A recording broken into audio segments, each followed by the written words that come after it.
I will be, again, there's no point bashing your competitors. Your competitors can become your best friends. They can be the people you acquire. You can acquire their properties. It changes on a dime. So from our 10 years in the business, it's really important for us that we maintain a good relationship with our peers, with our competitors. There's a lot to be learned. It doesn't have to be a zero-sum game. A rising tide lifts all ships. So yes, there is some short-term benefit to ranking for a competitor or a peer's keywords, but we think that should be authentic.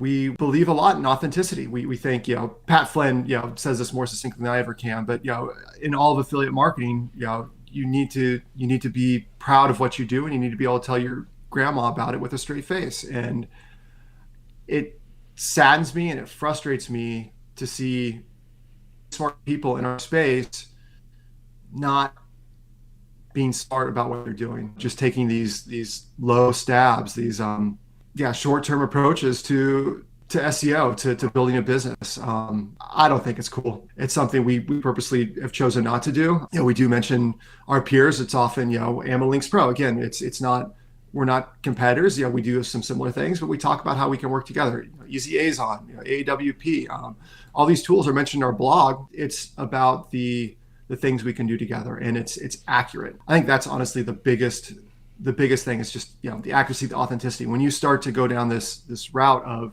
of lying to your audience, that can create a lot of problems relatively quickly. It can shoot you in the foot relatively quickly.